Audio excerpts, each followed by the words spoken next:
Born to supremely powerful parents, Magnus had the combined strength of both Magneto and Rogue. To master his powers, he joined Xavier's school for the gifted youngsters. Despite acing his majestic magnetic skills, Magnus's mutant powers took a deadly turn upon reaching puberty. In this video, we're going to explore how this mutant, being the son of one of the greatest villains of his timeline, chose a completely different path of virtue and morality. Let's dive into his story and explore how Magnus showed undaunted courage in the face of grave danger, following an alternative path of righteousness in contrast to his father. Magnus's act of heroism has remained unforgettable. But before we go into our explanation, we have a very small request. If you like our content, please support us by subscribing to our channel. This is a small click for you, but for us, it means a lot. So thank you, and let's begin.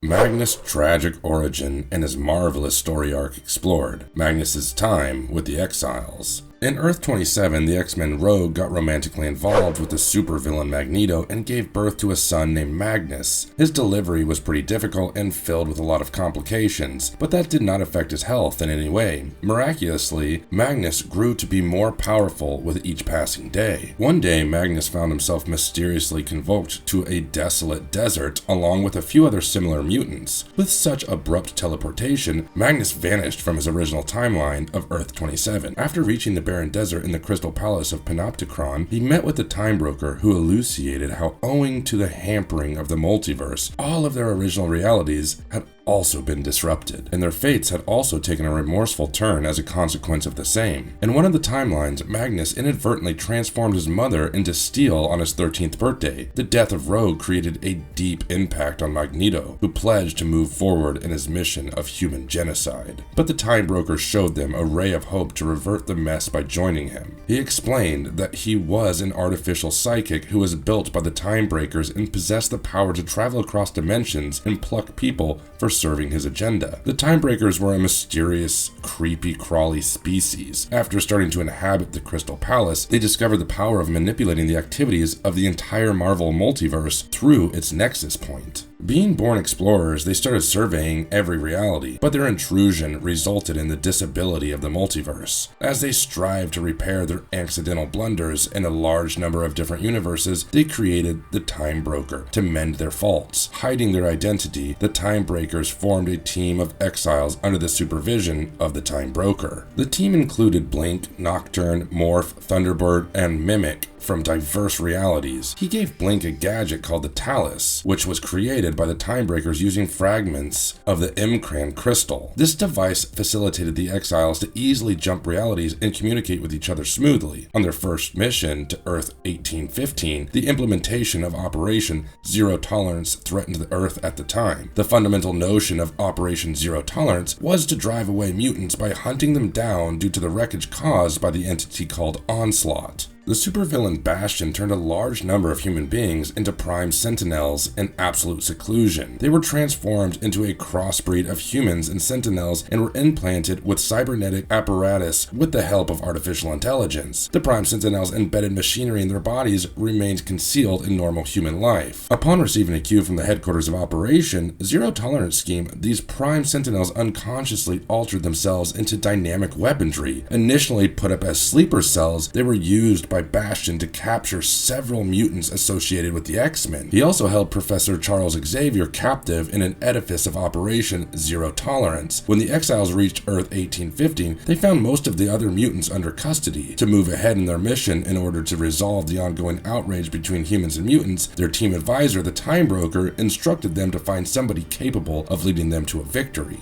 Magnus and the rest of the Exiles set out to locate Professor Charles Xavier, considering him to be the greatest leader. In order to track him down, Magnus created Cerebro and activated it with the help of his exceptional vigor. Cerebro was a gadget used for the purpose of finding mutants. The machine demanded a well-trained, efficient psychic to operate it. It expanded the waves of the user's brain, enabling the individual to locate and differentiate mutants from humans. The capacity of this device was uncertain, as it could possibly trace mutants even from the planet's exterior space. Magnus's fellow teammate Mimic and Nocturne were able to determine Xavier's location using the Cerebro. Unless it got shattered, then it was unable to withstand the strain. After successfully finding Professor Xavier, they managed to rescue him from his lockup. But in no time, the Exiles realized that the Earth 1815 version of Professor Xavier was evil, unlike the original one. In spite of having the desire for the peaceful coexistence of mutants with the mortal race of humans, Professor X had a completely different outlook. He turned out to be fuming with vengeance against mankind who had confined him into a cell.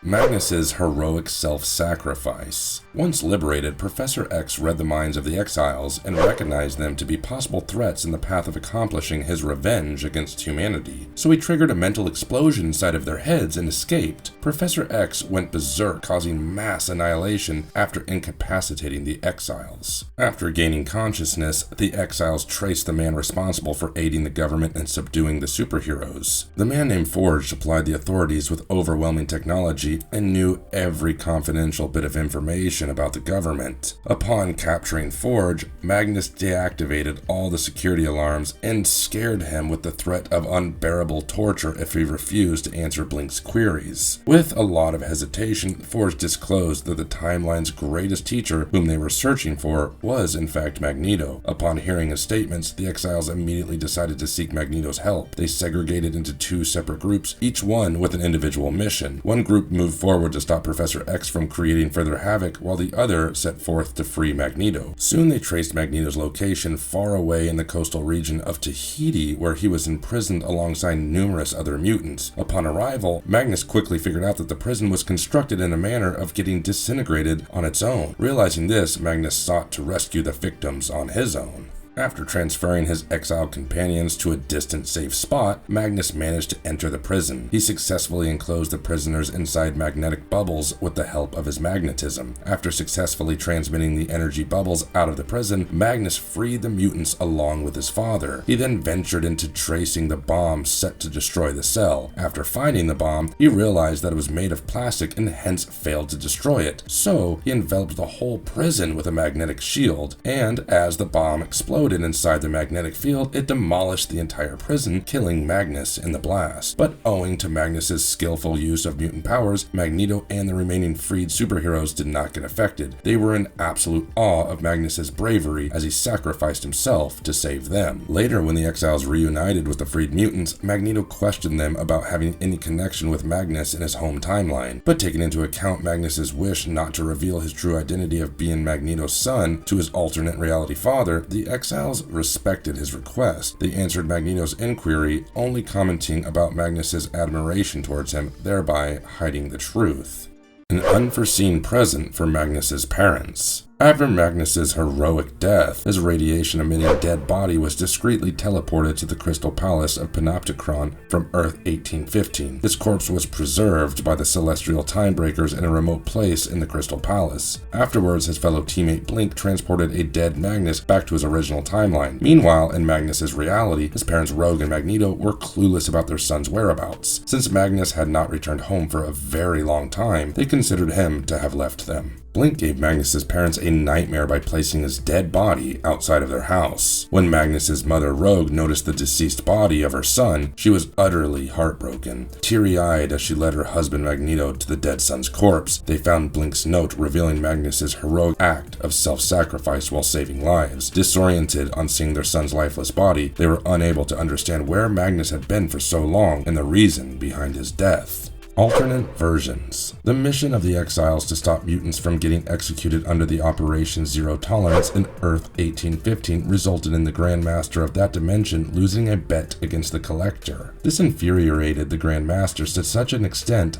that he sought to avenge the Exiles. The Grand Master and the Collector were members of the elderly of the universe. Being the solitary survivors of their individual lost race, they possessed unimaginable abilities. After traveling across several timelines, the Grand Master discovered exact duplicates of the original Exiles on Earth 33629 and weaved his master plan. In this new reality, the Grand Master assembled the Exiles, where Magnus made his appearance as a member of the team. The Grand Master painted a completely false impression of them, being able to rectify the wrongdoings of their timeline under his able guidance. Having ulterior motives, he led them into believing themselves to be the superheroes of their world after engaging them in fights with supervillains, whereas it was actually a decoy to attract the original exiles and then destroy them. Once the original team of exiles reached Earth 1815, they got involved in a fight with that dimension's team of exiles. But it didn't take long for them to understand that it was all a trap to get themselves killed at the hands of one another. Realizing that they were the victims of the Grand Master's deception, they all turned against him, and after they had beat him, they decided to stick together and worked as the ultimate protectors of that planet.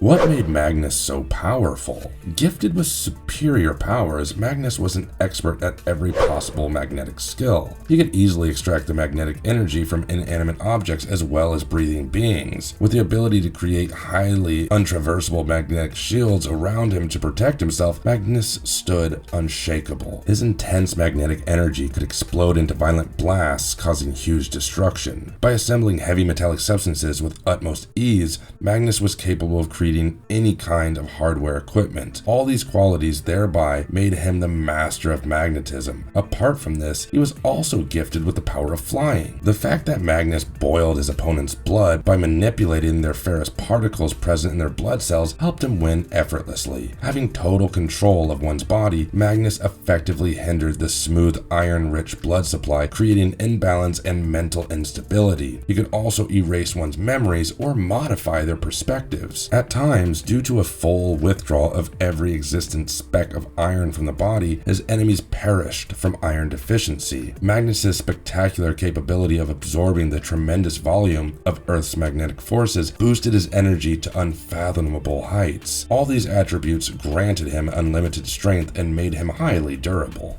Marvelous verdict. Inheriting his mother's destructive trait, Magnus possessed the fearsome ability of turning anything into metal, even with the slightest touch. To avoid rendering anybody lifeless, Magnus struggled a lot to keep coming into close proximity to anyone at bay. Being really thoughtful to others' precious lives, he adopted certain precautionary measures. He used to cover himself in a special costume that acted as a preventative layer, restricting direct contact with others. It would be really interesting to see Marvel resurrect this superhero and give him a dynamic twist to the character that we have never seen before. Just imagine how scary it would be to witness a revamped version of Magnus falling into delivery, maintaining Magneto's evil legacy in the future Marvel storylines. Indeed, it is frightening to visualize Magnus turning what we always considered to be a drawback into a life-threatening weapon. And if you liked our content today, please don't forget to leave a like and subscribe to us if you haven't already. And in the meantime, have a good one and be safe. Thank you, everybody.